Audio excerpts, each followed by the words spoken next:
Welcome back to Jason's Tasty Places. Last week, we took a pilgrimage to Padrón, hot on the trail of their infamous and delicious green peppers. This week, our tour for the taste buds stops in Portugal, as we discover the origins of your grandma's favourite dessert, port wine. Portugal, the reason Brazilians don't speak Spanish, takes up the western flank of the Iberian Peninsula. Porto is the second largest city and the main hub of the north. Often called O Porto by English speakers and Aussie chicken lovers, this city is a culinary wonderland, as we quickly discovered.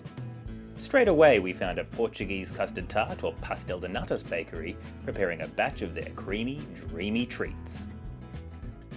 The oval-shaped ones contain port wine, the city's signature creation. Needless to say, Clayton was very pleased. Already on a sugar high, we went to find the even sweeter, stronger and more mature local resident that has put Porto on the map. Port wine, or Vinho de Porto, is made exclusively from grapes grown in the Douro Valley, whose river flows right through the centre of town. The sweetest grapes head to Vila Nova de Gaia on Porto's south bank. I'm here at Foreia.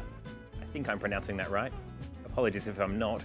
This is Porto's oldest port wine producer, and they have been running since 1751. So we're going to take a look inside and see where all the magic happened. The fortified wine is aged for 2 to 6 years in oak barrels or enormous vats. Just like some people, the barrels retire after 60 years of hard work, to then be filled with Scotch whisky for the remainder of their useful lives. Port was invented by the English, whose wars with the French and inability to grow their own grapes led to the invention of a wine that wouldn't spoil at sea. As a result, Port keeps for decades, with this 1834 bottle retailing at a tidy $2.5 grand. I opted for a bottle of their Porto Branco, or white port, for €4.50, which I reckon will do just the trick. Now, port is perfectly good to drink on its own, but there are a couple of really nice cocktails you can make with it, so I'll show you one now. If you live in a van like me, you may have some refrigeration issues, so the best way to get around that is to use a lovely cool spring like this. So here is my river-cooled port.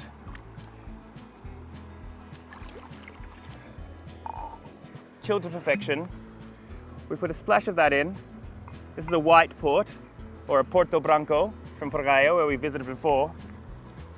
They love to add just your regular tonic water.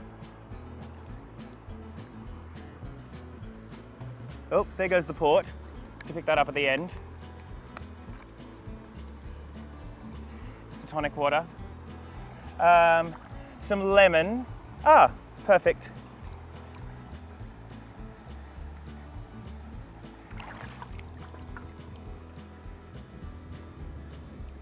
Just a little squeeze of lemon.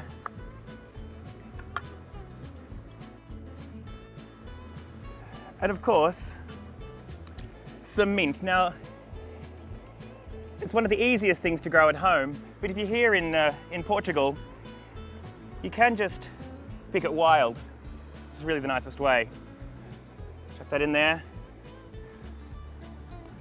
Say goodbye to the lemon and give that a bit of a try.